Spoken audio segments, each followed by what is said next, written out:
अस्सलाम वालेकुम everyone, this is Kabir. भाई जो लोग ये सोच रहे थे कि आईफोन 11 का टाइम अब खत्म हो चुका है, उनको ये बात माइंड में रखनी पड़ेगी कि आईफोन 11 अभी ज़िंदा है। क्योंकि एप्पल ने अनाउंस कर दिया इसमें iOS 27, तो गुड न्यूज़ है उनके लिए जिनके पास ऑलरेडी आईफोन 11 है, और उनके लिए भी जिनका बजट कम था और वो आईफोन लेना चाह रहे थे 60 से 70 हज़ार की रेंज में। तो भाई उनको भी आईफोन 11 में अब ये अपडेट मिलेगी iOS 27 की। तो ये समझने के लिए कि क्या 2026 में आईफोन को 11 को कंसिडर करना चाहिए या स्किप करना चाहिए, तो वीडियो को एंड तक लास्ट में देखिएगा। डिज़ाइन और बिल्ड क्वालिटी की अगर इसकी बात करते हैं तो भाई 2026 के अंदर भी इसका डिज़ाइन कहीं से भी आपको आउटडेटेड फील नहीं कराता। 2019 में ये लॉन्च हुआ था, तकरीबन 7 साल इसको लॉन्च हुए हुए हो चुके हैं और आज भी इसका डिज़ाइन आपको कहीं से आउटडेटेड नहीं लगता, बल्कि बहुत ज़्यादा प्रीमियम लुक देता है। मुझे अच्छी बात इसकी ये लगी कि इसमें आपको शार्प एजेस नहीं मिलते, राउंड एजेस की वजह से ग्रिप करने में भी आपको बहुत ज़्यादा आसानी रहती है। अगर आप विदाउट कवर भी इसको यूज़ करते हैं तो ये ग्रिप करने में आपको बहुत ज़्यादा कंफर्टेबल फील करवाता है और काफ़ी सॉलिड बिल्ड क्वालिटी है। 2, 4, 5 दफ़ा अगर ये गिर भी जाए विदाउट कवर यूज़ करने की वजह से, तो भाई इसको कोई फ़र्क नहीं पड़ने वाला। फ्रंट पे मिलता है आपको स्क्रैच रेसिस्टेंट गिलास, बैक पे भी गिलास मिलता है, साइड्स इसकी एल्युमिनियम की मिलती हैं और फ्रंट पे 1-2 चीज़ें हैं जो मुझे इसकी पसंद नहीं है, उसके बारे में बात करते हैं। स्टीरियो स्पीकर्स मिलते हैं जो बहुत ही सॉलिड परफॉर्मेंस देते हैं, साउंड क्वालिटी बहुत ज़्यादा नेक्स्ट लेवल की मिलती है। फ्रंट पे इसके जो बेजल्स हैं यार, वो 2019 में भी लोग अच्छा फ़ील नहीं करते थे उसको देख के।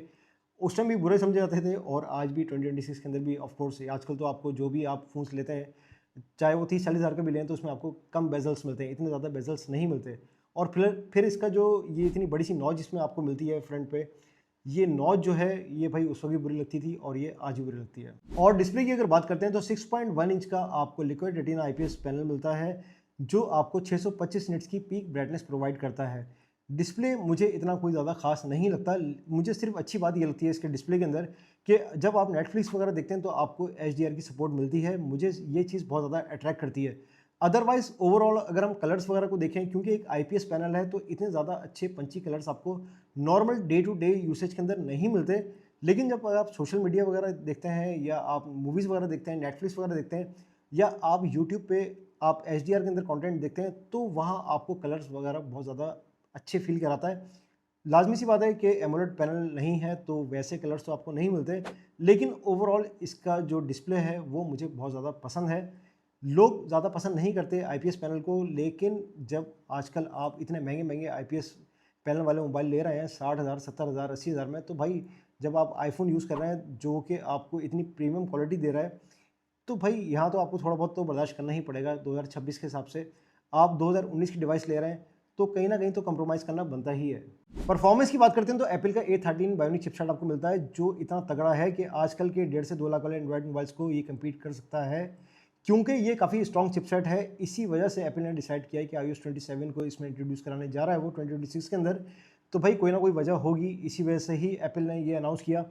फिर आपको डे टू डे टास्क के अंदर किसी भी किस्म की प्रॉब्लम नहीं होने वाली, गेमिंग भी आराम से अच्छी खासी हैंडल कर लेता है ये, क्योंकि 60 हर्ट्ज़ का रिफ्रेश रेट मिलता है, तो बहुत ज़्यादा आपको फ्रेम पे तो आप एफपीएस पे नहीं खेल पाएंगे, लेकिन आपको अच्छी खासी गेमिंग इसमें मिल जाएगी।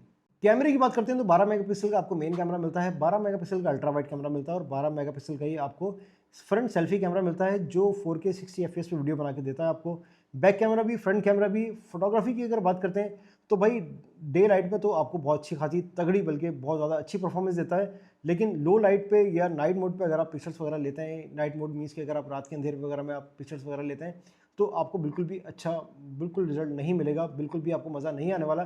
क्योंकि आजकल के जो पिक्चर्स के लिहाज से अगर बात की जाए तो काफ़ी एडवांस हो चुके हैं एंड्रॉयड मोबाइल्स भी, आपको उनकी ज़्यादा अच्छी परफॉर्मेंस दिखेगी। लेकिन अगर हम इसको कंपेयर करते हैं आजकल के किसी एंड्रॉयड फ़ोन के साथ, तो आपको फ़ोटोज़ के अंदर तो अच्छी क्वालिटी नहीं मिलेगी, लेकिन आपको वीडियो की क्वालिटी की अगर बात करें हम, तो कोई भी मोबाइल बीट नहीं कर सकता, स्पेशली एंड्रॉयड की अगर मैं बात करूँ। नॉर्मल जो एंड्रॉयड मोबाइल आपको 70,000, 80,000, लाख या 1.5 लाख का भी आप कर लें उसको, तो वो भी इसको कम्पीट नहीं कर सकता। फिर बात करते हैं हम इसकी बैटरी की, तो भाई 3110 mAh की आपको बैटरी मिलती है। बैटरी से रिलेटेड बहुत सारे मसलो मसाइल आपको मिलने वाले हैं, बहुत सारे इश्यूज़ आपको मिलने वाले हैं, क्योंकि बैटरी के अंदर सबसे बड़ा मसला ये है कि आपको जो बैटरी हेल्थ मिलने वाली है वो आपको अच्छी नहीं मिलेगी इसमें। अगर ओरिजिनल बैटरी आपको मिलती है तो 70, 75 टू 80 आपको उसकी बैटरी हेल्थ मिलने वाली है। जिन लोगों ने 2023 या 24 तक बॉक्स पैक ये मोबाइल लिया था, क्योंकि काफ़ी देर तक आता रहा है, तो अगर आप किसी ऐसे बंदे से मोबाइल लेते हैं जिसने बॉक्स पैक ये लिया था 23-24 में, तो शायद आपको 75 टू 80 आपको इसकी बैटरी हेल्थ मिल जाए। अदरवाइज़ आपको बैटरी हेल्थ आपको इसमें अच्छी नहीं मिलने वाली। ज़्यादा लोगों ने चाइना की लगाई होती है, उसमें बैटरी हेल्थ शो नहीं होती, 100 ही शो हो रही होती है।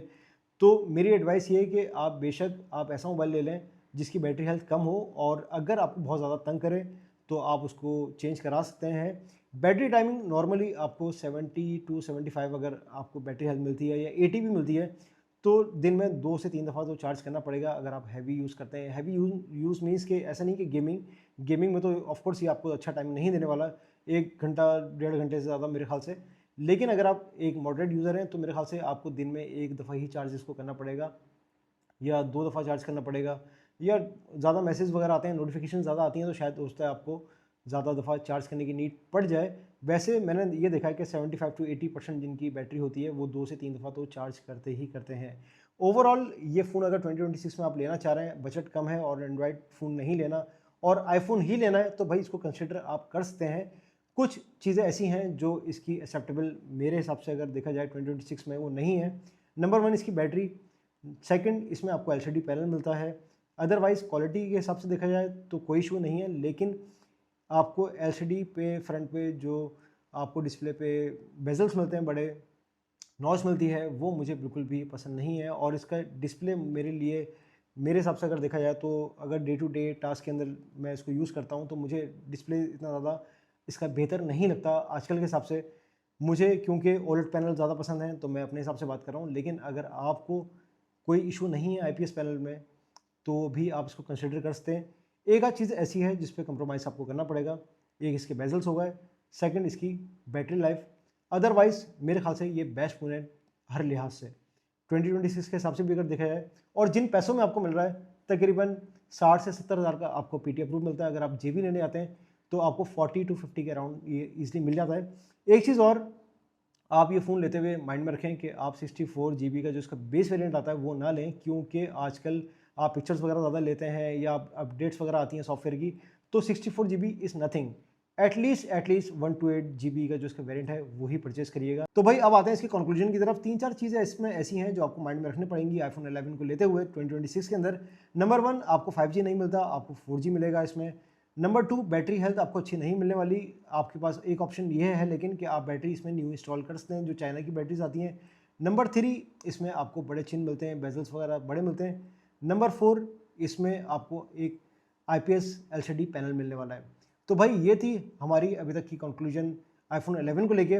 आपको वीडियो कैसी लगी? वीडियो को लाइक जरूर करिएगा, चैनल को सब्सक्राइब करिएगा। इंशाल्लाह नेक्स्ट वीडियो में दोबारा मुलाकात होगी, तब तक के लिए अल्लाह हाफिज़।